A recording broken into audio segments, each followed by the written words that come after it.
kan waktu tekan kan wakil ketua umum ya kan, Iya. wakil ketua umum tim Kampanye kampanye nasional nasional. Prabowo Gibran. Ya kan. Yang lainnya sudah dapat kursi menteri. Nah, kenapa Bang Silverton nggak ikut gerbongnya Pak Prabowo ini? Malah Iya, kan iya, iya, iya, cukup iya. strategis dan kontribusinya dan perannya juga ya kan. Iya, iya, benar Nah, sekali. ini kenapa ini?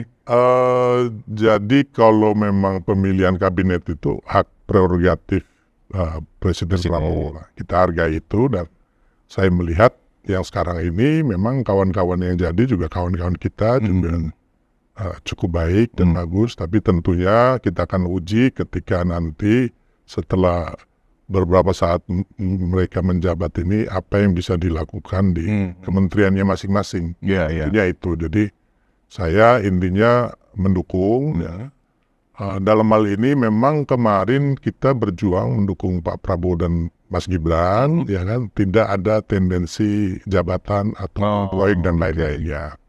Tapi kembali lagi, pertimbangan-pertimbangan Pak Prabowo itu sangat kita hargai. Intinya ketika beliau memilih kawan-kawan itu, ya kita mendukung sepenuh hati gitu. Iya, iya, iya. Semoga kabinet ini bisa merealisasikan semua janji kampanye Pak Prabowo dan Mas Gibran, yang tentunya yang kita kampanye juga kemarin gitu. Iya, iya, iya. Bareng-bareng gitu. Atau menunggu istilahnya chapter berikutnya. Ya itu nanti. Setelah 100 hari barangkali. Ya atau? itu nanti semuanya kebijakan dari Pak Prabowo dan Mas Gibran ya, tentunya intinya itu memang. Nah, ya gitulah. Bang Silverton ini kan dikenal oleh publik ya kan sebagai orang dekat, selain orang dekat dengan Pak Jokowi, juga adalah orang dekat keluarga Pak Jokowi. Nah, sebenarnya kita pengen tahu ini, publik itu, penonton Unpacking Indonesia kan pengen tahu sejak Pak Jokowi kembali ke Solo sejak tanggal 20 Oktober sore itu sampai sekarang kan beliau ada di Solo ya. Nah, kita pengen tahu ini apa aja sih kegiatan Pak Jokowi sehari-hari di Solo, apa hanya di rumah aja atau bahkan banyak menerima tamu ya. Banyak menerima tamu-tamu penting malah, bahkan dari negara-negara juga datang. Artinya kan beliau ternyata nggak hanya sekedar tinggal duduk ya kan, menemani cucu atau bersama Ibu Iriana. Nah, mungkin Bung Silverton bisa menceritakan aktivitas sehari-hari Pak Jokowi sejak tidak lagi menjadi presiden. Semenjak tanggal 20 Oktober ya, tentunya beliau pulang dari Halim menuju Bandara Adi Sumarmo Solo. Kebetulan saya ikut menjemput ya, bersama ada Pak Kapolda, terus Pak Pangdam, sama PJ Gubernur Jawa Tengah, termasuk dengan Mas Andi Gani dan Mas Eko Sulistyo. Kita jemput di bandara, terus kita bersama Bapak waktu itu kan diarak sampai ke rumah. Dari jam 5 sore itu sampai rumah mungkin hampir jam 9 gitu. Ada 3,5 jam, sampai 4 jam lah. Sampai di rumah, kebetulan teman-teman yang lain berpikir bahwa Bapak akan istirahat. Ternyata enggak, Bapak masih menerima tamu. Jadi nggak ada capeknya. Saya ingat itu sampai terakhir saya mungkin yang menemani terakhir sebelum Bapak tutup pintu jam 12 malam. Hari itu? Iya. Saya juga waktu itu dipanggil ketemu Bapak itu yang terakhir ya. Sebelumnya ketemu kawan-kawan, ada calon gubernur, calon bupati, ataupun tokoh-tokoh yang lainnya. Nah, waktu itu saya sebenarnya juga sudah mau pulang ke hotel karena udah capek kan. Tapi karena penuh sesak dari bandara sampai depan rumah itu full, kita jalan aja susah. Iya. Jadi mau cari makan juga susah kan, aku cari makan sebenarnya. Oh ternyata ada makanan di depan. Iya. Ya kan, ada orang main gamelan, ada orang putar lagu, pokoknya rame deh itu masyarakat. Ada yang menyiapkan makanan. Ya udah saya cari makanan, terus nggak lama mungkin Bapak tahu saya ada di depan atau mungkin tanya-tanya, ya saya dipanggil. Ya ngobrol intinya bahwa Bapak mau istirahat dulu selama seminggu. Terus Bapak bilang waktu itu Pak Prabowo maunya itu nganterin Bapak sampai ke Solo, Bang. Tapi Pak Jokowi berkeras tuh Pak Prabowo. Pak Jokowi juga berkeras nggak mau. Akhirnya Pak Prabowo menugaskan Pak Kapolri sama dan Panglima TNI ya, mengantarkan. Setelah itu beliau pulang sampai di rumah juga bersama saya. Mereka masih ngobrol di dalam, ya saya cari makan lah Bang. Nah, setelah mereka pulang kembali ke Jakarta, setelah Bapak menerima beberapa tamu, mungkin saya yang terakhir. Saya rasa saya yang paling terakhir. Nah, di situ Bapak bicara ya mengenai mau istirahat dulu seminggu. Tapi kemarin kan Pak Prabowo ketemu tuh. Ya, 2 hari yang lalu. 2 hari yang lalu. Nah, itu Bapak juga ngomong, Mas nanti Pak Prabowo ada mau ketemu saya. Gitu. Mas Silver ada apa yang mau disampaikan? Oh, oke. Ya, saya bilang ya itu Pak masalah lingkungan hidup, masalah tanah-tanah rakyat, dan Pak Jokowi juga atau masalah keadilan hukum. Pak Jokowi juga concern di situ. Termasuk juga gebrakan Pak Prabowo yang sekarang lagi gencar-gencarnya pemberantasan korupsi itu. Iya. Dibicarakan juga. Iya. Pada saat Jadi Pak Jokowi bilang bahwa beliau tetap akan memberikan masukan sepanjang diminta. Tapi beliau juga tetap mendengar keluhan masyarakat. Jadi memang waktu yang pas pulang itu masih ada beberapa masyarakat yang menurut saya yang mencari keadilan atas kasus hukum atau kasus tanah-tanahnya. Itu diterima Presiden. Bahkan Presiden ngomong nanti beliau bilang, Mas Silver nanti bantu saya ya untuk masalah tanah-tanah masyarakat atau keadilan, karena saya juga seorang advokat, seorang lawyer, dan Bapak tahu itu selama ini saya mengurusi masalah-masalah ketidakadilan hukum dan tanah-tanah rakyat, tambang, investasi bodong dan sebagainya. Bapak bilang nanti bantu ya Mas Silver, nanti jalan sama saya juga, katanya gitu. Ya intinya bahwa Presiden Jokowi itu hanya beliau bilang, tapi saya juga nanti sebenarnya nggak enak juga, takutnya kelebihan gitu. Orang menyangka Pak Jokowi mau cawe-cawe atau apa gitu. Iya, masih cawe-cawe ya. Gitu. Dan nggak enak sama Pak Prabowo. Tapi satu hal lagi, Bang, bahwa selama ini kan orang menuduh Pak Jokowi akan menjadi ketua partai. Benar nggak? Iya. Akan mendirikan partai. One Team Press. Tapi kan selama ini yang saya bicara dengan Pak Jokowi bahwa beliau akan pulang ke Solo, terjadi Bang. Ya, jadi selama ini kan orang banyak memberikan framing negatif. Pak Jokowi, wah setelah ini beliau akan jadi ketua Dewan One Team Press lah, masuk di Golkar lah, mengambil alih PDIP lah. Bahkan yang saya fitnah-fitnahan itu yang saya bilang tadi ya, kayak dulu ada, saya ngomong aja kayak Rocky Gerung gitu kan, makanya saya agak marah sama dia kan. Dia memfitnah Pak Jokowi itu iri hati. Ini di ILC-nya Bang Karni Ilyas. Iya, yang pernah hampir ribut itu ya. Bukan saya nggak ribut, dia yang kabur Bang. Karena dia memfitnah, dia membohongi rakyat ini, membohongi kita semua Bang. Ini orang manipulatif sekali ya. Jadi dia bilang Pak Jokowi itu iri hati dengan Pak SBY dan Bu Mega karena nggak punya partai, maka mau ngambil alih PDIP sama Golkar. Ini kan tuduhan yang fitnah yang jelas-jelas membahayakan sekali ini orang ini Bang, gitu loh. Nah, terus dia bilang Pak Jokowi bersama Mas Gibran dan Jan Etes yang baru umur 10 tahun itu akan menguasai IKN Bang. Ya kan, jadi dia udah tahu masa depan orang, terus tahu hati orang nih. Oh, ini hati kan. Emang makanya saya tanya dia kan, kamu tuh Tuhan atau paranormal? Dia nggak bisa jawab, dia kabur, dia bilang saya onderdil Bang. Nah, makanya tuduhan-tuduhan ini Bang, orang yang sebenarnya mereka tidak mengenal Pak Jokowi, yang kesehariannya kan nggak tahu, tapi mereka lebih Jokowi dari Jokowi atau lebih Prabowo dari Prabowo gitu loh, Pak Prabowo, ya kan? Hanya ngomong-ngomong aja gitu di mana gitu, tanpa dasar, tanpa membangun suatu ini ya Bang, suatu bangunan kebenaran gitu. Iya. Yang makanya saya di mana-mana selalu melawan orang-orang ini Bang, karena mereka tidak punya dasar gitu loh Bang, mengatakan bahwa Pak Jokowi melanggar undang-undang, Gibran juga di MK. Itu kan nggak pernah terbukti Bang. Secara hukum ya, secara konstitusi. kita bernegara bukan berdasarkan asumsi, opini, atau framing. Nah, itu Bang. Makanya saya bilang tadi Bang, Pak Jokowi ngomong di luaran bahwa beliau akan pulang ke Solo. Dan itu terjadi.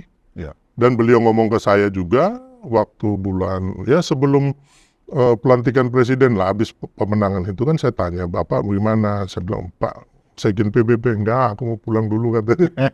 Dan memang kejadian Bang. Jadi selama ini orang bilang Pak Jokowi mau 3 periode, perpanjangan. Ini omong kosong semua Bang. Udah terbukti sekarang ya kan. Dan memang terbukti kan. Dan saya satu orang di Republik ini yang mengatakan kebenaran. Untuk apa? Bukan saya bilang tadi untuk apa? Jabatan atau bukan. Ini untuk kebenaran, untuk anak cucu kita Bang. Anak cucu saya juga gitu loh. Ya kan? Jadi gini, kita boleh berpolitik, ya kan? Ya kan? Tapi dengan cara jangan membuat framing opini atau menghancurkan karakter orang. Harus kebenaran Bang, gitu loh. Politik ini kita harus bangun yang sehat lah, ya kan? Nah, jadi saya lihat kawan-kawan ini kan kembali lagi Bang, ya kan? Udah dari 10 tahun lalu, mereka mau maksulkan Pak Jokowi, bilang Pak Jokowi, kan gak berhasil Bang, kan kasihan. Sampai Pak Jokowi pulang, aman-aman aja. Tapi mereka mencoba ada demo lagi, saya bilang ini sakit ini manusia-manusia. Sebelum sampai ke demo itu, tadi ada yang menarik ceritanya Bang Sylvester. Pada saat 20 Oktober setelah pisah sambut ya di istana, tadi diceritakan sebenarnya Pak Prabowo juga ingin mengantar langsung. Nah, kemudian tiba-tiba kan akhirnya nggak jadi. Kemudian Presiden menugaskan Panglima TNI dan Kapolri untuk mengantarkan sampai ke kediaman. Ya kan begitu. Nah, tapi tiba-tiba rame di sosmed, ada seorang tokoh media nggak begitu ya. Wah, tuh Pak Jokowi nebeng dengan TNI AU kan gitu ya, kan gitu. Nah, itu sebenarnya dari yang kita lihat sama-sama itu fitnah lagi atau disinformasi barangkali ya. Kok dibilang nebeng dengan TNI AU? Kasihan ya, orang kadang-kadang hatinya udah jelek, udah busuk. Jadi apapun yang dilakukan itu salah gitu loh Bang. Jadi kasihan. Jadi sebenarnya ceritanya Pak Jokowi itu lebih gila lagi. Ini menurut pengakuan Pak Jokowi ya, waktu saya malam itu di rumah kediaman. Pak Prabowo itu mau mengantar sampai kediaman. Hanya Pak Jokowi berkeras, loh, Mas Bowo itu udah presiden. ini Pak Jokowi ngomong sendiri. Nah, jadi akhirnya Pak Prabowo menugaskan Panglima TNI dan Pak Kapolri. Jadi, dan ketika sudah selesai, kan ketika ditanya oleh media, ketika Panglima dan Kapolri mau balik lagi ke Jakarta, kami ditugaskan. Dan itu memang pernyataan dari 2 petinggi itu kan. Memang ditugaskan oleh Presiden ya. Ya, namanya bahkan dikawal oleh 7 atau 8 pesawat tempur kan, pesawat TNI AU itu. Iya, jadi intinya kan ini perintah Presiden ya udah pergi aja impeachment Presiden. Artinya itu bukan nebeng ya kan. Pak Jokowi itu maunya naik Citylink awalnya. Ya, salah satu maskapai lah. Tapi sama Pak Prabowo disiapkan itu pesawat. Artinya kan memang kalau kita melihat, kalau judul program kita kan Ruang Konsensus ya, Sylvester ya, memang terlihat sekali kedekatan dan komitmen dan persahabatan antara Pak Jokowi dengan Pak Prabowo tidak sebatas karena telah sama-sama saling berkontribusi untuk negara, tetapi memang ada sebuah visi besar bagaimana 2045 itu ya kan benar-benar sesuai apa yang dicanangkan oleh Pak Jokowi, yang mana pada saat itu Pak Prabowo adalah anggota kabinet kan begitu. Nah, kemudian disalah tafsirkan oleh teman-teman tadi itu ya, Rocky Gerung dan kawan-kawan gitu loh. Kan gini loh logikanya ya kan, bahwa Pak Jokowi ini Pak Prabowo ini bukan hanya dengan Pak Jokowi, ada Pak SBY di situ. Dan kemarin kan Pak Prabowo ke rumahnya Pak SBY. Setelah dari Pak Jokowi. Makanya ini kan kadang-kadang mereka ini bisa membaca pikiran orang seperti Tuhan. Atau saya bilang tadi, mereka lebih Pak Prabowo dari Pak Prabowo, lebih Pak Jokowi dari Pak Jokowi. Kan sakit ini kan. Ini manusia-manusia sakit ini saya lihat ini. Nah, jadi contohnya ke Pak SBY, ya kan. Bagaimana seorang presiden mendatangi mantan presiden. Ya kan. Dan kita di sini lihat keluhuran budi dari Pak Prabowo, gitu loh. Beliau, I'm the President of the Republic Indonesia, tapi dia masih mau silaturahmi, ya mungkin mau mendengar masukan atau diskusi, atau paling tidak menghormatilah Pak SBY dan Pak Jokowi. Ya, jadi ya saya pikir kalau Bu Mega juga mau membuka ruang, Bu Megawati, pasti Pak Prabowo juga datang gitu loh. Tapi kan kita lihat di sini ya saya berani mengatakan bahwa Bu Mega tidak membuka ruang itu kan. Sampai sekarang ya? Ya kelihatannya kan begitu. Nggak usah kita tutup-tutupin. Bagaimana Bu Mega juga nggak buka ruang dengan Pak SBY, bahkan Gus Dur. Ya. Sampai Gus Dur jatuh kan kita tahu gara-gara siapa. Gitu. Jadi di sini kita bisa melihat pemimpin bangsa ini mana yang benar-benar berjiwa besar, berjiwa kesatria, dan berjiwa negarawan. Dan ini sudah ditunjukkan oleh Pak Jokowi, Pak Prabowo, dan Pak SBY. Ada nggak pernah Bang Sylvester diminta pendapat oleh Pak Jokowi tentang rencana beliau untuk membentuk Presiden Club ya? Presiden Club, kan? Para mantan presiden. Bagaimana ya supaya saya, pernah nggak ngomong begitu Pak Jokowi, bagaimana kok supaya saya bisa bertemu dengan ibu, ada nggak seperti itu? Keinginan dari Pak Jokowinya? Oh nggak ada. Oh nggak ada ya? Belum pernah sih itu, nggak pernah cerita. Hanya terakhir itu Presiden bilang nanti Mas Silver temenin saya kalau saya mau ke mana gitu, mau urus-urus. Mendengarkan juga aspirasi masyarakat ya. Mungkin beliau juga intinya akan, ya tentunya beliau nggak bisa bertindak karena sudah mantan presiden ya, sudah seperti rakyat biasa. Tapi kan paling tidak ketika ada keluhan di masyarakat kan paling nggak Pak Jokowi juga didengarlah oleh Pak Prabowo dan kabinetnya. Ya, jadi itulah permintaan beliau dan saya menyanggupi. Gitu. Nah, apakah selama ini udah tanggal 7 ya? 7. Berarti kan hampir 17 hari beliau beraktivitas hanya sebagai warga biasa ya kan? Di Solo. Nah, kalau boleh tahu kegiatan Pak Jokowi selain menerima tamu apa aja, Musafat hari-harinya? Ya, kalau yang saya tahu di sana itu bahkan Pak Jokowi itu saya pernah sama teman-teman itu diterima pagi jam 9. Oh pagi? Pagi-pagi udah. Terus beliau pergi makan lah. Ya, terus hari ini Presiden itu ke Jakarta. Saya baru dapat info. Pak Jokowi sedang di Jakarta hari ini. Kemungkinan sudah landing di Bandara Soekarno-Hatta tadi ya. Hanya beberapa agendanya ya saya belum tahu persis. Tapi intinya juga ada beberapa, saya kemarin ngomong sama ajudan, ada calon gubernur NTT, Melki Lakalena juga mau menghadap presiden bersama saya gitu. Saya udah sampaikan aja mungkin karena hari ini beliau lagi di Jakarta, ya belum tahu nih agendanya apa aja. Nah ini juga mungkin terkait kedatangan Pak Jokowi pertama kalinya ke Jakarta lagi setelah terakhir tanggal 20 Oktober di Solo itu. Kita mendengar bahwa ada sejumlah cagup-cagup ya dari yang sedang berkontestasi di pilkada ini meminta beliau sebagai anggaplah juru kampanye ya kan, misalnya di Jawa Tengah, di DKI Jakarta, Jawa Timur, kemudian juga Sumatera Utara gitu ya. Itu dikomunikasikan atau diminta pendapat juga nggak ke Bung Sylvester untuk atau setidaknya nanti temanin saya? Ya Presiden ada cerita waktu itu terakhir ya yang saya lupa tanggal berapa saya ke sana. Presiden mengatakan bahwa ada yang minta, tapi dia masih berpikir bahkan kayaknya enggak menurut beliau. Tapi kalau mau bertemu silaturahmi, terbuka, beliau akan menerima, intinya itu. Berarti Pak Jokowi nggak bersedia untuk dijadikan sebagai vote gather atau juru kampanye? Iya, benar. Meskipun itu bagian dari Kim Plus. Iya. Oh, kira-kira pertimbangan beliau apa, Pak? Iya kan gini, kayak kemarin aja kan saya orang yang minta Presiden berkampanye untuk Prabowo Gibran. Karena itu kan memang dimungkinkan oleh undang-undang pemilu kita. Tapi tidak dilakukan itu? Tidak dilakukan gitu loh.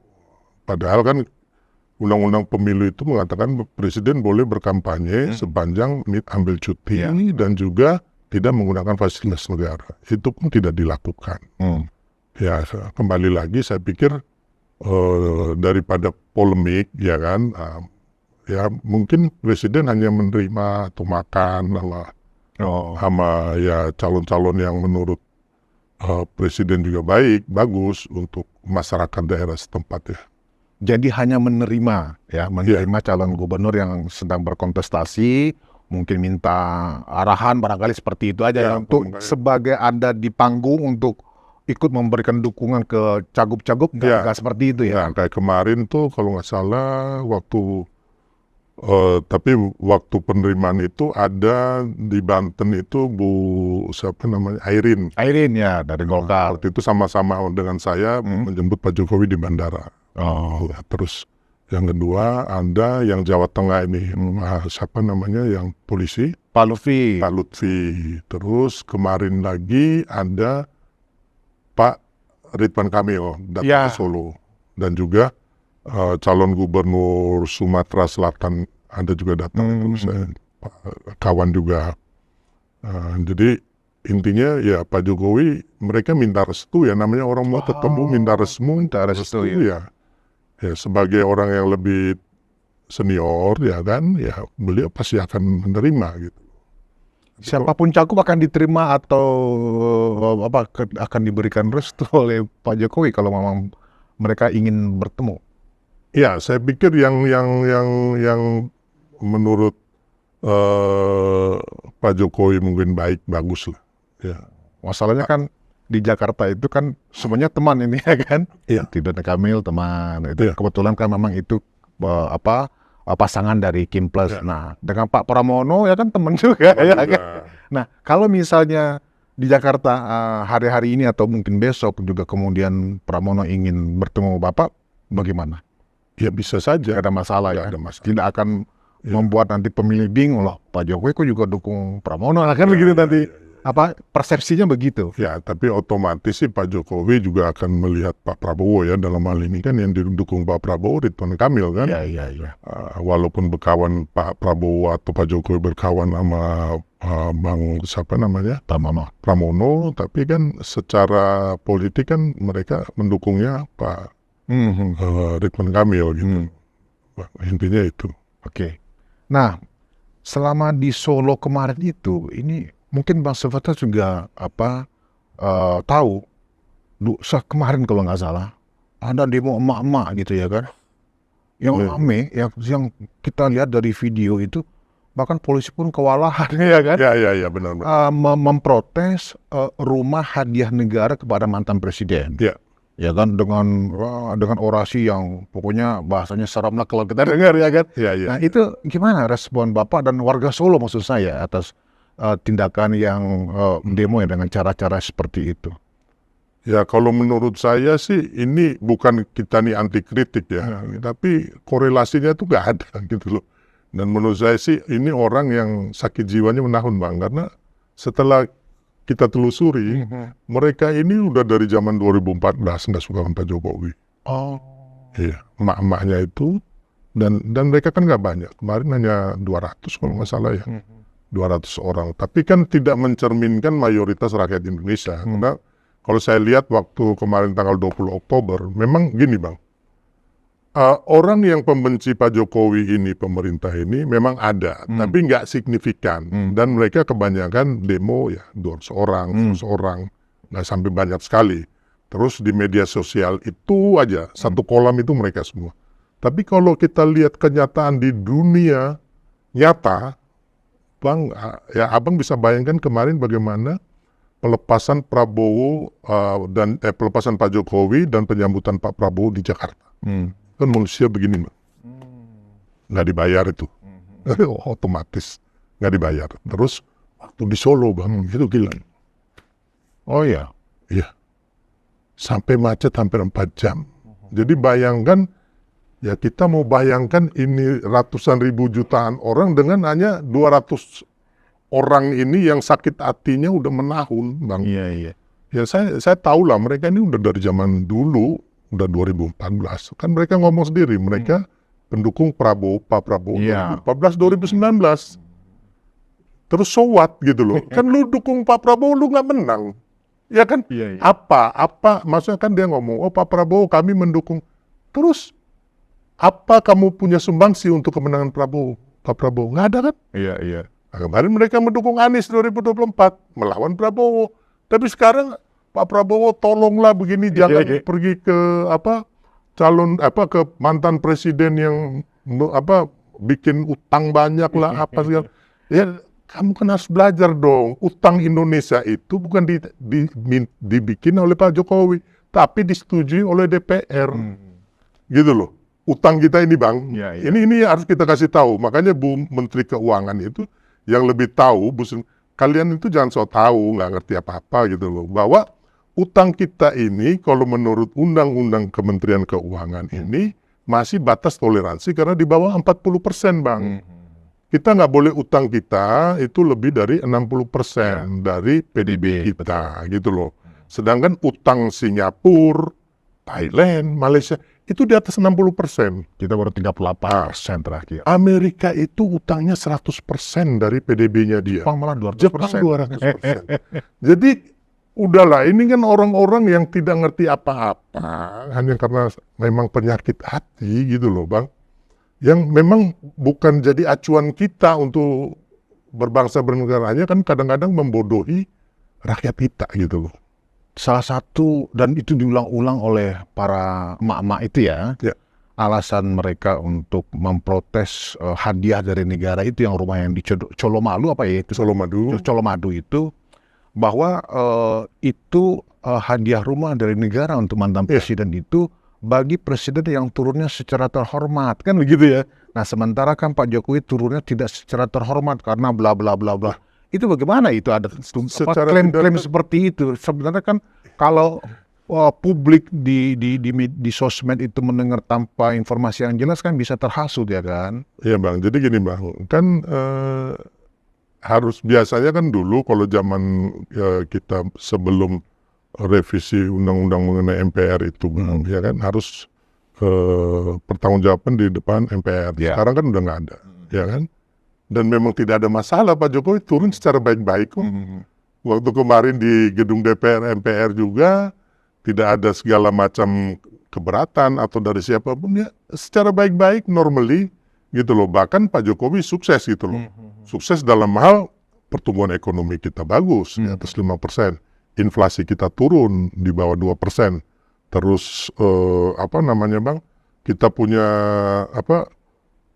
demokrasi, ya kan? Mereka bilang demokrasi kita indeksnya turun, terkungkung. Apanya kalian seenak-enaknya maki-maki orang, fitnah-fitnah orang nggak apa-apa kok, nggak dipenjara. Terus kalian memfitnah Pak Jokowi selama ini nih satu persatu nih kata Rocky Gerung, dia bilang oh nggak bisa tuh aku di. Siapa bilang Pak Jokowi nggak mau bikin laporan buat lu? Karena lu nothing gitu loh Bang. Kalau Pak Jokowi mau bikin laporan masuk penjara semua ini Bang. Iya. Ini kan delik aduan gitu loh. Betul. Bukan kau hebat, tidak ada kau hebat. Kau mah penipu, ya kan? Sorry Bang, ya kan? Manipulatif, manusia yang bikin hoax Bang. Beda lah dengan presiden yang diakui dunia Pak Jokowi ini, gitu loh. Yang punya prestasi macam-macam. Membangun segala macam, kita punya infrastruktur Bang. Terus membuat diplomasi luar negeri kita, akhirnya kita dihargai. Feedbacknya Pak Jokowi di mana-mana bisa mendatangkan investasi, ya kan? Ekonomi kita berjalan bagus. Terus beliau juga meletakkan dasar-dasar daripada good government and good governance itu Bang, ya kan? Beliau melakukan hal-hal yang tentunya nanti untuk Pak Prabowo dan Mas Gibran ini lebih gampang gitu loh. Jadi kalau demo-demo dan propaganda ini yang terus dilakukan oleh sebenarnya orangnya itu terus itu aja. Itu akan mempengaruhi soliditas atau hubungan yang sudah sangat baik antara Pak Jokowi dengan Pak Prabowo. Target mereka kan sebenarnya membuat hubungan antara tokoh kita ini menjadi pecah dan patah kan begitu ya? Ya maunya mereka sih begitu Bang. Kan udah gagal mau impeachment Bang, menjatuhkan Pak Jokowi dari 2014 nih Bang. Sampai kemarin Pak Jokowi tanggal 20 selesai, sampai hari ini juga masih kan. nggak bisa-bisa, ya kan? Kan stres sendiri orang ini, penyakit hatinya kan. Terus ya kedepannya pastinya mereka akan mau menghancurkan hubungan Pak Jokowi dengan Mas Gibran, tentu dengan Pak Jokowi. Tapi kalau menurut saya sih susah. Karena Pak Jokowi dan Pak Prabowo dengan Mas Gibran ini udah seperti orang jatuh cinta ya kalau menurut saya. Mereka saling respect, saling menghargai. Bahkan kemarin Bang, terus terang aja, Pak Jokowi itu mengatakan Pak Prabowo akan lebih baik dari beliau. Itu Anda. Itu malah yang diharapkan Pak Jokowi ya? Lihat aja, Pak Prabowo ini lebih hebat nanti dari saya. Itu pengakuan Pak Jokowi. Nah, yang Bang Silvester lihat dari Pak Jokowi ketika entah dari membaca dari sosmed kah atau mendengar laporan kah, respon beliau ketika dituding dengan hal-hal yang tidak masuk akal barangkali, itu respon beliau apa sih? Kalau Ketawa. Ya, ketawa aja. Beliau ketawa sih. Nggak ada rasa Marah gitu. Enggak ya. Kalau memang ya beliau ini kan didikannya terus besarnya ini kan memang dengan apa ya, punya hati, jiwa, etika, moral yang baik. Bahkan lebih baik dari kita-kita nih Bang. Kalau kita kan dimarahin orang, kita cari benar tuh orang. Kalau Pak Jokowi ini enggak ya. Benar-benar dia mulia hatinya Bang. Lihat aja mereka menjelekkan dia ya dari zaman 2014 itu Bang. Ada obor rakyat yang bilang dia kafir lah, Hubertus lah. Iya. Ya kan, terus anak PKI lah ya kan. PKI kan gila nih Bang. Sampai orang tuanya juga dituduh gerwaan. Aduh benar-benar ya kan. Terus istrinya, istri beliau, ibu negara dibilang beginilah sama FX Rudy itu kan. Manusia kurang ajar juga itu satu. Iya, itu fitnah terlalu. Padahal ya saya tahu ya bahwa atau barangkali reaksi Ibu Iriana kali yang mungkin ngomel-ngomel atau kok kita difitnah terus atau bagaimana gitu. Enggak sih. Bapak nggak terpancing? Kita kalau ngomong sama ibu sama bapak ya orangnya sama ya. Enggak yang pernah ngomongin orang, hanya ketawa-ketawa. Kalau kita laporan Bu atau Pak ini begini-begini, beliau ketawa. Oh ya. Jadi memang ini yang makanya tadi saya bilang, saya pun ya sebagai orang lapangan yang memang saya dididik lebih keras ya, saya orang dari kampung dari NTT, ya kami memang terbiasa dari kecil diajarin untuk berantem lah, katakan begitu Bang. Ya kan? Tapi kami melihat Pak Jokowi ini, kita bagaimanapun harus belajar banyak bahwa oh ternyata yang baik itu yang begini, gitu loh Bang. Gitu loh. Saya bilang tadi bahwa Pak Jokowi, Mas Gibran, Mas Kaisang, ya baik-baik aja sih Ibu. Ya kadang-kadang orang bilang Mas Kaisang itu suka ngelucu. Mas Gibran juga kadang-kadang, ya kan. Walaupun beliau lebih banyak serius. Tapi kalau Mas Kaisang lebih lucu Bang. Karena umpamanya kalau Kaisang itu ada teman dua gundul nih Bang, botak kayak kemarin. Minta foto Mas Kaisang di tengah, terus dia bilang ke saya, saya bilang, saya fotoin, saya bilang iya Bang, lato-lato katanya. Memang lucu gitu loh. Si Mas Kaisang. Kalau Mas Gibran juga kadang-kadang lucu, kalau kita ngomong, wah si ini begini-begini, dia ketawa-ketawa aja. Iya tuh, kacau tuh kata gitu aja. Jadi sebenarnya ya saya nyaman ya Bang ya dengan orang seperti Pak Jokowi, ya kan, keluarganya beliau, anak-anaknya nyaman. Bahkan dengan anaknya Mas Gibran, Yan Etes, saya sering pangku dia, saya kasih coklat gitu. Kalau kami kemana-mana gitu, satu pesawat gitu kan. Dan saya udah menganggap seperti saudara, seperti keluarga lah. Saya yang menganggap, nggak tahu mereka menganggap saya keluarga atau enggak, kita nggak tahu. Tapi daripada saya bergaul dengan orang yang tiap hari membenci orang, memaki-maki orang, memfitnah orang Bang, saya nggak bisa Bang. Dengan orang kayak begini nih, mau dia kaya raya apapun, jenderal bintang 10, konglomerat, saya nggak akan pernah mau bergaul Bang. Iya. Dengan orang-orang yang tukang fitnah, yang ada saya hajar juga balik gitu Bang. Gitu loh. Karena memang jiwa kita ini nggak bisa, nggak matching gitu. Nah, berarti memang Pak Jokowi setelah nggak jadi presiden ini memang sama sekali tidak lagi memikirkan kegiatan-kegiatan yang sifatnya benar-benar politik praktis, menghindar dari itu ya, Bung Sylvester ya. Ya, karena kan beliau juga menjaga di sini kan ada Pak Prabowo. Kan nggak boleh juga, menurut saya nih ya, bacaan saya, ya kan, saya rasa juga benar karena perkataan beliau juga begitu.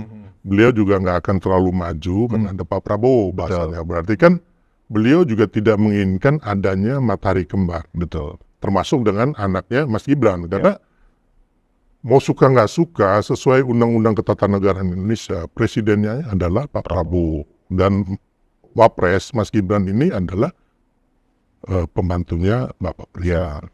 Persis seperti itu. Bahkan ketika kedatangan Pak Prabowo kemarin malam-malam ke kediaman Pak Jokowi di Solo, wah seperti biasa, bukti bahwa memang Pak Jokowi masih cawe-cawe.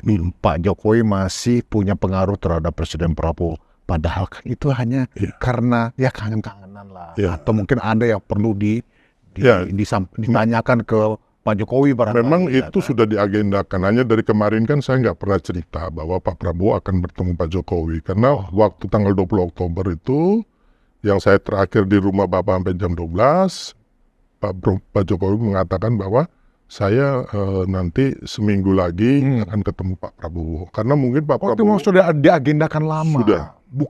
Bukan yang sifatnya pengen ketemu Pak Jokowi nggak mendadak begitu ya? Enggak, Pak Prabowo mungkin kan nggak bisa nganter.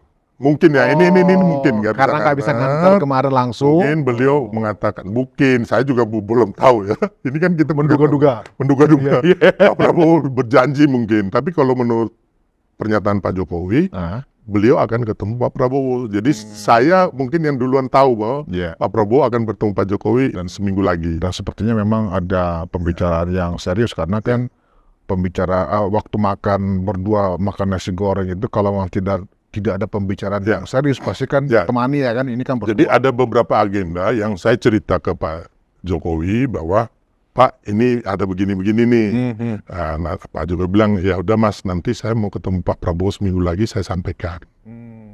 Begitu. Agenda-agenda kerakyatan buat bangsa yang saya juga istilahnya kan ngomong ke Pak Jokowi kan, diskusi Pak ini bagaimana nih, ini begitu, ini begini. Gitu. Termasuk juga mungkin Pak Jokowi mendukung barangkali ya sikap dari Presiden Prabowo dalam memberantas korupsi dalam pertemuan itu.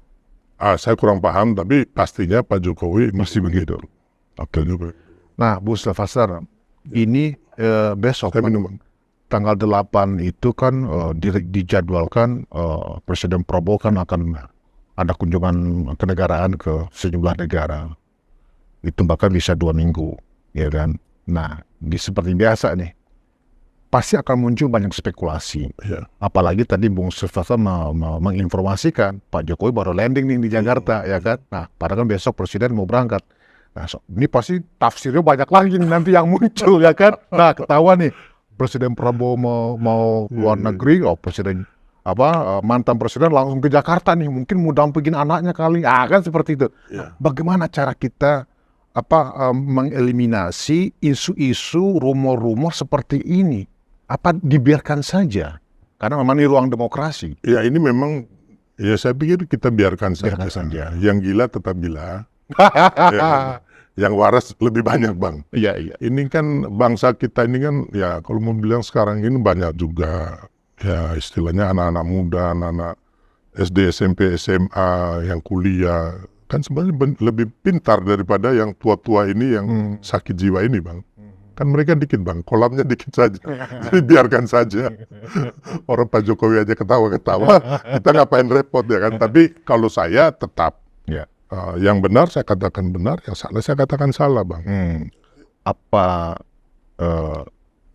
Banyak spekulasi yang mempertanyakan atau khususnya dari orang yang memang selama ini berseberangan ya dengan Pak Jokowi. Ketika berarti kan hampir 14 hari pemerintah kan dipegang atau dikendalikan oleh wakil presiden otomatis, dan itu memang aturannya seperti itu. Walaupun di dalam rapat kabinet kemarin presiden mengatakan jika ada hal-hal yang urgent jangan sungkan-sungkan telepon saya, kan begitu. Nah, pertanyaannya adalah menurut Bu Sylvester, siapkah Wapres Gibran ya dalam menjalankan tugas presiden ketika Presiden Prabowo melawat ke luar negeri dari apa yang Bung Silver tahu tentang Mas Gibran? Iya, saya punya keyakinan bahwa Mas Gibran ini mampu, Bang. Ya kan? Kenapa saya katakan begitu? Saya sering ya berdiskusi jalan kemarin kampanye itu, bahkan dari awal kampanye Mas Gibran itu kan saya sama Aminuddin Ma'ruf, kami yang membuat jadwal dan meng-create semua acara. Ya, di situ kan kita bisa bersentuhan, ya kan, tahu kapasitas Mas Gibran. Contohnya orang waktu debat-debat itu kan semua meng-underestimate Mas Gibran. Ya. Saya yang bilang bahwa Mas Gibran lebih unggul dari Muhaimin dan juga Pak Mahfud. Dan kenyataannya terjadi. Ini Mas Gibran ini smart, Bang. Smart, hanya beliau ini pendiam. Beliau ini pendiam, itu aja. Jadi kalau kita tahu tipikal orang pendiam ini, ya dia nggak banyak bicara, tapi dia banyak kerja gitu. Dan dia punya berpikirnya ini jalan terus. Makanya kan dia lebih sibuk berpikir dan bekerja dibanding orang yang banyak bicara, Bang. Gitu loh. Nah, ini yang saya bilang tadi, saya yakin bahwa Mas Gibran akan sanggup melaksanakan ini. Nggak ada keraguan sedikit pun. Tidak ada keraguan ya. Bahwa yang terlihat sementara ya, Mas Gibran memang lebih banyak belusukan turun ke bawah memonitor program-program pembangunan yang sedang berjalan. Tetapi memang kurang narasi kalau publik melihat. Nah itu gimana? Seharusnya kan nggak boleh juga kurang narasi. Karena apapun kan fungsi memang, sebagai wakil presiden kan. Nah, itu tadi memang harus ada orang yang istilahnya mendorong lah. Karena beliau sendiri jarang mau diwawancara juga. Itu memang kadang-kadang kan saya sering kalau dulu waktu kami kampanye kemana-mana, teman-teman media ngomong, Bang, mau itu doorstop. Ya, aku langsung ngomong, Mas ini teman-teman media mau doorstop. Aku langsung, teman-teman media aku taruh di depan ya kan, kalian siap di depan ya, ntar aku yang geret gitu. Langsung doorstop, Bang. Jadi harus ada orang yang kayak semacam meng-create gitu loh, karena memang kadang-kadang Mas Gibran suka jarang itu bicara gitu loh. Nah, yang cukup kontras dan menjadi juga sorotan publik adalah misalnya di Palangkaraya kemarin, Bung Silvester, ya pada saat pembukaan MTQ di Palangkaraya, ya kan. Padahal kan di rundown acara kan ada sambutan dari wakil presiden, ya kan. Nah, ternyata itu tidak dilakukan oleh Mas Gibran. Nah, hal-hal seperti ini kan akan menimbulkan kegaduhan nanti kalau itu tidak dilakukan. Nah, ini atau memang Mas Gibran yang memang tidak terbiasa untuk memberikan semacam speech atau pidato, sambutan atau arahan, atau memang, mohon maaf, saya menduga atau memang tidak diizinkan oleh presiden. Kan kita nggak tahu ini. Menurut Bang Silver gimana? Saya pikir mungkin waktu itu ada yang nggak ada yang ini ya, bahwa harus begini, harus begitu. Nggak ada yang nemanin beliau mungkin, ya kan? Yang kalau dulu kan ada Aminuddin Ma'ruf, ada saya gitu kan, ada Mas Kuat, Hermawan, ya kan, jadi saya juga nggak tahu nih ini bagaimana ceritanya, Bang. Tapi intinya bahwa sebenarnya kalau untuk bicara, ya kan, untuk berpidato, untuk berdebat, Mas Gibran sangat smart, gitu loh. Ya kan kita udah buktikan bagaimana keteterannya Pak Mahfud dan Gus Muhaimin waktu itu kan, dua orang yang hebat-hebat itu, yang satu profesor doktor, yang satu doktor juga itu, dihajar habis kan. Dan ini kan seluruh masyarakat kita tahu itu, gitu loh. Jadi nggak ada keraguan bahwa Mas Gibran bisa melaksanakan ketika Pak Prabowo pergi, gitu. Masalah strong leadership gimana tentang sosok Gibran Rakabuming ini? Kalau saya lihat strong leadership, Bang, kita lihat Solo, ya. Nah, saya nggak mau ngomong tanpa, jadi gini, ngomong itu kan harus ada bukti, ya kan. Nah, pembuktian itu di mana? Dari hasil. Tegas nggak seorang Gibran ini? Ya kita lihat bagaimana strong leadershipnya ketika ada orang yang nggak benar tuh, Bang. Ada ketua, kepala dinas. Mas Gibran taruh mobilnya di depan situ, Bang. Oh, khasnya begitu ya? Iya. Untuk melihatkan kan kepemimpinan Jawa ini kan ada simbol. Yang saya lihat ya. Ya kepemimpinan Jawa ini kan Pak Jokowi, Mas Gibran kan simbol-simbol gitu loh. Nah, kita lihat atau bagaimana strong leadership waktu ada demo di Solo, di Balai Kota, Mas Gibran nyamperin yang tukang demo. Ternyata tukang demonya dibayar. Gitu. Oh ya. Iya. Jadi kalau umpama dia nggak strong, Bang, dia akan ngumpet kan. Kan dia nggak ngumpet. Dia datengin yang demo. Nah, terus yang kepala dinas nggak bener ini, di depan rumahnya dia taruh mobil Dinas wali kotanya. iya, mobil Asad apa kalau AD1. AD1-nya itu ditaruh di depan rumah kepala dinasnya. Jadi ini kan memang kan beliau nggak bisa Bang kayak kita gini marah-marah orang itu enggak. Di samping karakternya juga. Ya, seperti Pak itu. Jokowi, Mas Gibran, Mas Kaisang ini kan beda gitu loh. Nah, di dalam situasi hubungan antara presiden dan wakil presiden ya kan, ini kan sebenarnya pasangan yang serasi nih ya.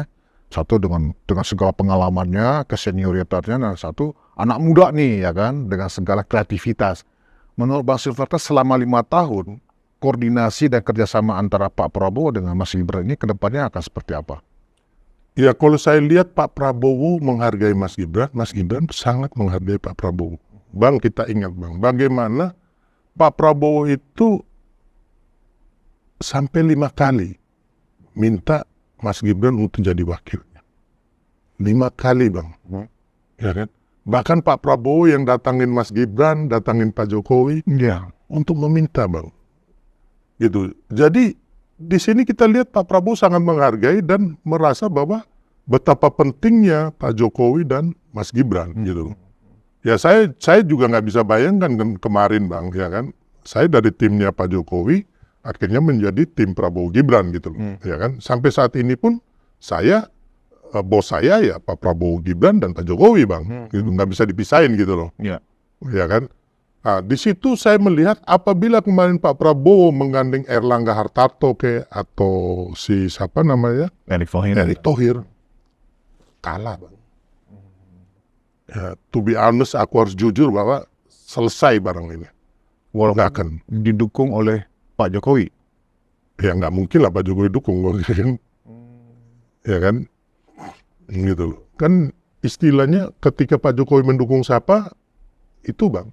Berarti memang Pak Prabowo itu dari awal ketika mau masuk ke Pilpres menentukan siapa pasangannya, kan waktu itu kan Pak Jokowi sempat berinisiatif, ya kan, supaya antara PDIP ini juga dengan Pak Jokowi juga bagus, supaya satu putaran, ya kan, Pak Prabowo sebagai capresnya, cawapresnya Pak Ganjar kan gitu ya. Nah ternyata usul itu sepertinya tidak diterima oleh PDIP, makanya kemudian Pak Presiden kemudian menyerahkan ke Pak Prabowo ya kan. Nah Pak Prabowo ternyata menurut ceritanya Bung Silverter meminta Mas Gibran justru sampai 5 kali. Artinya selama 5 kali itu juga Pak Jokowi belum memberikan jawaban untuk mengizinkan Mas Gibran untuk... Mas Gibran juga belum. Kan apalagi waktu itu kan belum ada putusan MK itu ya, nomor 90. Ya kan Bang. Jadi memang dalam satu kesempatan bertemu kita ada ketua-ketua relawan Pak Jokowi bersama Pak Jokowi itu sebenarnya saya yang pertama mengusulkan Pak Prabowo dan Pak Ganjar. Saya ngomong, tapi ada teman saya habis itu di media dia mengatakan ya sudahlah. Iya. Karena waktu itu kita melihat bahwa kalau Pak Prabowo dan Pak Ganjar ini selesai juga satu putaran seperti Pak Prabowo dengan Mas Gibran. Karena waktu itu Mas Gibran ini belum masuk radar Bang. Nggak ada. Makanya kalau orang bilang Pak Mas Gibran ini anak haram konstitusi, ya ini orang yang hanya bikin framing Bang. Karena apa? Sebenarnya putusan MK 90 itu sudah diajukan gugatannya itu 8 bulan sebelum pengumuman itu oleh anak-anak muda untuk kepentingan mereka, oleh Emil Dardak, oleh orang teman-teman PSI itu 8 bulan Bang sebelumnya. Jadi nggak ada putusan 90 itu semata-mata untuk Mas Gibran, nggak ada itu Bang. Nah, tapi ketika putusan itu hampir final ya kan, dan bisa ya kita dorong Mas Gibran gitu loh. Jadi Mas Gibran ini radar terakhir sebenarnya. Sebenarnya Pak Prabowo dan Pak Ganjar, atau Pak Ganjar dengan Pak Prabowo. Tapi kan Bu Mega nggak mau. Bu Mega bahkan ya kalau secara beliau pokoknya intinya kalau aku lihat dari kawan-kawan PDB dan Pak Jokowi, lu udah mau selesai. Ini Presiden Jokowi udah selesai. Udah, jangan ikut cawe-cawe, duduk diem, pensiun, gitu. Pak Jokowi bukan kingmaker. Yang jadi queen makernya itu Bu Mega, gitu loh Bang. Nah, itu yang kesalahan, akhirnya Ganjar kalah nih.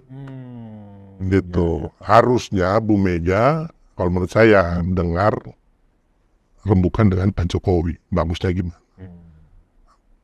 Prabowo Ganjar atau Ganjar Prabowo lah, itulah. Bisa menang Bang. Gitu loh. Ya, tapi kan kita nggak bisa balik lagi sejarah. Iya. Ya kan? Iya.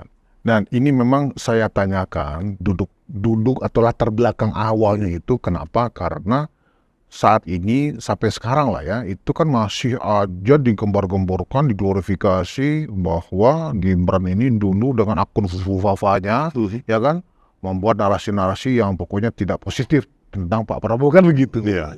Nah, dilihat dari latar belakang ini, nggak mungkin juga Pak Prabowo nggak tahu lah. Itu kan sekitar 10 tahun yang lalu, 2014. Buktinya sampai 5 kali diminta untuk menjadi cawapresnya beliau kan pada saat Pilpres kemarin. Artinya itu kan terbantahkan ya.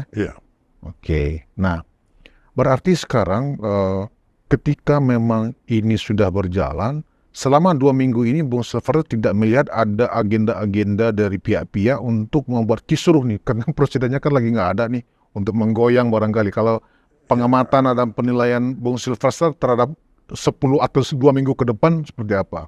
Ini sudah ada test the water nih, FPI sudah mulai demo-demo ya kan?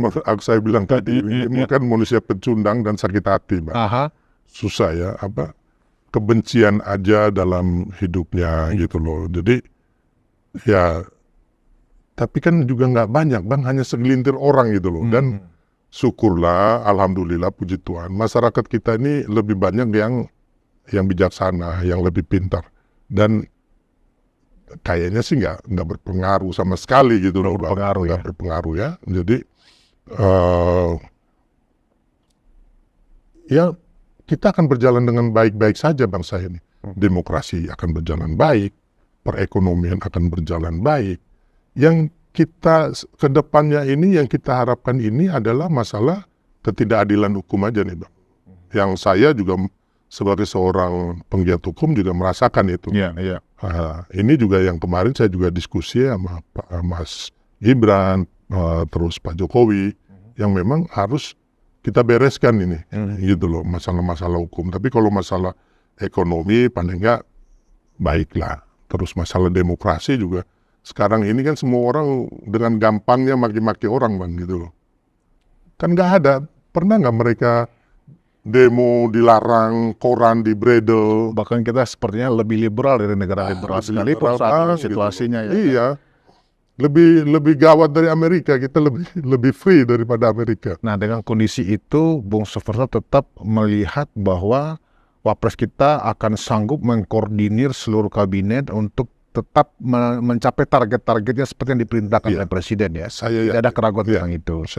Terakhir nih, Bung Silvester. Salah satu yang tidak atau mungkin belum bisa terlaksana dari yang diagendakan oleh Presiden Jokowi sebelumnya adalah tidak golnya atau mangkraknya RUU perampasan aset. Nah, saya ingin tanya ke Bung Silvester, apakah pada saat pertemuan terakhir Pak Prabowo dengan Pak Jokowi di Solo, apakah Pak Jokowi mengingatkan supaya dibantu Pak RUU perampasan aset? Kan gitu loh. Karena kan mandatnya kan di DPR nih, bukan di pemerintah kan begitu. Ya kan? Nah, karena begini, seapapun gigihnya ya kan pemberantasan korupsi dilakukan oleh Presiden ya kan, entah lewat KPK, entah lewat kejaksaan, entah lewat kepolisian misalnya, tanpa ada undang-undang perampasan asetnya rasanya seperti ngisim berbocor. Tidak ada efek jera bagi para koruptor. Ini gimana? Ya intinya pasti ya, Pak Jokowi juga waktu itu saya cerita mengenai undang-undang perampasan aset dan uang kartal.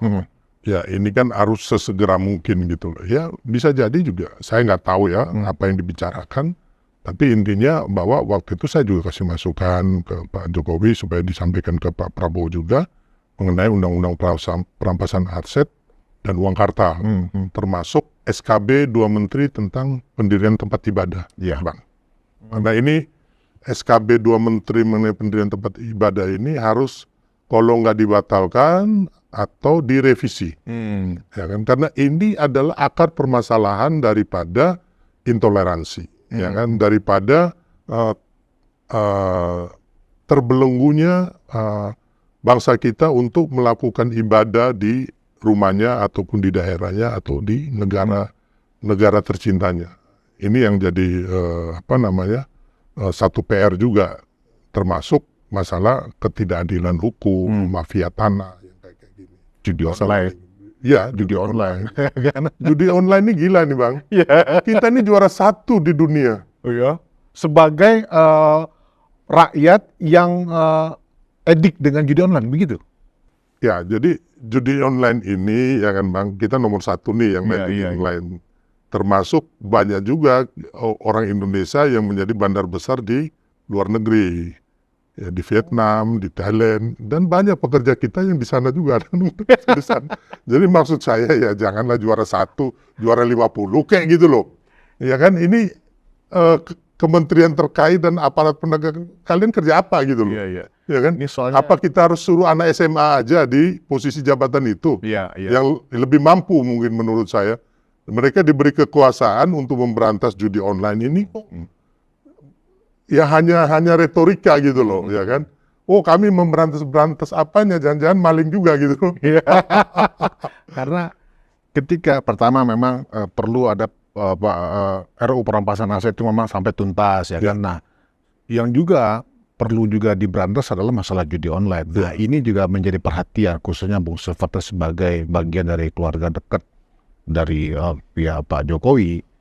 Ini kan sedang dikait-kaitkan ya judi online sekarang ini dengan mantan Menkominfo yang sebelumnya yang seolah-olah ada pembiara. Nah, ini kan masalahnya kan Budi Aris Setiadi yang sekarang Menteri Koperasi, ya kan? Itu kan Ketua Umum Projo, ya kan? Artinya tak ada kaitannya atau bisa dikait-kaitkan dengan Pak Jokowi juga nantinya. Bahkan sekarang ini sudah ada istilah-istilah Projo yang pro judi online kayak begitu loh, Bung Silvater. Nah, ada nggak teguran dari Pak Jokowi untuk segera itu diproses, dituntaskan karena itu bawa nama Projo, akan begitu? Kalau itu saya nggak tahu juga. Hanya saya mengatakan ke Presiden mengenai judi online, menegakkan hukum. Tapi harus kita ingat juga, ya kan, relawan Jokowi ini ada banyak. Projo ini hanya salah satu dan bukan yang terbesar. Ya. Anggotanya pun dengan saya, Solidaritas Merah Putih, mungkin nggak sampai separuhnya. Kalau dari anggota ya. Lebih banyak soulmate. Iyalah, ya kita nggak bisa bohong lah. Boleh si Budi Ari klaim ataupun teman-teman Projo klaim, tapi kalau kita lihat kenyataan di lapangan, mereka nggak banyak. Gitu. Tapi dari yang terakhir itu, kalau nggak salah, kita relawan Jokowi itu ada 2000 sekian ya, organisasi. Projo salah satu, soulmate salah satu. Tapi Projo itu sebenarnya bukan yang terbesar. Intinya bahwa ya sebenarnya kalau tidak bisa menggambarkan keseluruhan relawan Jokowi juga. Gitu. Ya mudah-mudahan ya Budi Ari nggak ada di dalam pusaran itu, tidak terlibat ya. Taroto terlibat ya kita nggak tahu, itu urusan aparat penegak hukum. Gitu. Saya pun nggak bisa melindungi atau Pak Jokowi, Pak Prabowo ataupun siapapun, ya kan. Kalau orang melakukan kesalahan, ya kan, kayak kemarin si Tom Lembong korupsi, ya kan, terus Pak Jokowi yang disalahkan, kan lucu. Gitu. Sama juga, ini sudah mulai dikait-kaitkan juga. Kalau ini judi online dikaitkan dengan Pak Jokowi kan susah juga gitu loh. Kecuali ada aliran dana ke Pak Jokowi, gitu Bang. Atau Pak Jokowi memberikan perintah mengenai judi online, udahlah gini, diem-diem aja kan, kalian ambil-ambil aja, ya kan. Nah, itu kan nggak ada Bang gitu. Jadi ini memang kembali lagi ya, bagaimana keterlibatan seseorang. Saya nggak tahu apakah Budi Ari terlibat atau tidak. Ya itu urusan aparat penegak hukum. Saya juga nggak bisa mengatakan, wah Budi Ari nggak terlibat. Saya nggak tahu itu. Atau Budi Ari terlibat. Saya kan nggak tahu itu Bang. ya kan? Tapi kalau yang kemarin ditangkap, saya juga ada beberapa yang saya kenal gitu loh. Yang pegawai Komdigi yang tertangkap. Ya, ada juga yang akhirnya kemarin itu menjadi tim suksesnya 03. Oh, Kan ada, ya kan? iya. Itu juga kawan kita juga dari 2014-2019. Jadi kembali lagi, ya kita serahkan aparat penegak hukum ini mau serius atau enggak, ya kan? Dan kita berharap Pak Prabowo juga harus sangat keras dengan korupsi, dengan judi online, dengan ketidakadilan hukum. Ini yang kita minta. Kalau saran Bung Sylvester, karena Projo ini membawa nama Pak Jokowi, yang sekarang dikaitkan dengan Ketua Umum Projonya, ya kan? Apakah meminta Ketua Umum Projo ini segera deklarasi aja atau membuat pernyataan bahwa dia atau press conference bahwa dia tidak terlibat dan seterusnya, atau segera aja minta diperiksa malah ke pihak kejaksaan supaya ini cepat selesai gitu loh. Saran Bung Sylvester gimana? Saya nggak bisa kasih saran ya, karena Budi Ari juga manusia yang merdeka, dia mungkin lebih pintar juga dari kita. Dia takutnya saran kita, dia merasa dia lebih pintar kan, repot juga ya kan. Ya, jadi intinya kalau dulu sebelum jadi menteri ada apa-apa Budi Ari telepon, bahkan pernah sampai nangis Bang. Oh iya? Ya, untuk jadi ketua panitia dia telepon, bro, bantu gue supaya gue jadi ketua panitia acara di Sentul. Tapi sekarang setelah jadi menteri kan saya juga nggak pernah nelpon dia, dia juga nggak pernah nelpon. Kalau ketemu ya say hello aja gitu lah. Jadi ya saya juga tidak mau mencampuri urusan dia. Ya juga ya biar saja gitu loh. Dia dengan kepintaran dia ataupun hati dia ataupun kebisaan dia, kebijakan dia untuk mengatur masalah ini semua. Gitu loh. Kan harusnya kemarin kan dia tetap di Kominfo kan, karena Muti Hafid itu. Ternyata kan Jadi, ada yang mengistilahkan dimutasi, padahal kan nggak ada mutasi ya kan, itu kan cuma penugasannya berbeda. Ya, pokoknya kalau menurut saya lakukan yang terbaik. Jangan takut kalau memang kita nggak terlibat, ya ngapain kita takut? Kapan kita takut? Ya kan, intinya ya sebagai sesama relawan Jokowi, kalau ada apa-apa kita jangan mengkaitkan. Sebenarnya kan ketika Budi Ari diangkat jadi menteri, dia udah terlepas dari urusan-urusan relawan. Makanya kemarin waktu Budi Ari mau mengajak relawan 500 orang ke IKN, saya protes. Saya bilang, ngapain sih lu ngurusin relawan lagi? Butuh ya kan? Bawa artis-artis, Bawa influencer ya kan? Tapi Bang, itu saya pun ngomong ke media, bukan atas kemauan saya sendiri. Saya matur dulu, nanya dulu ke Pak Jokowi. Pak Jokowi, ini Budi Ari mau ajak 500 relawan ini di media nih, wah ini semua pada nyerang nih Pak. Boleh nggak saya bantah? Bantah aja Mas, kata Presiden. Tegas juga Pak Jokowi ya. Makanya Budi Ari mereka mau bikin acara tanggal 24 karena ulang tahunnya Projo di IKN Bang. Aduh saya bilang ini, aduh puyeng kita nanti di media kita yang mengolah ini, mengkantor ini kan. Untungnya Presiden nggak jadi ke situ. Presiden ke Lampung waktu itu. Ini kadang-kadang kawan-kawan yang bikin, ya kita yang bagian cuci.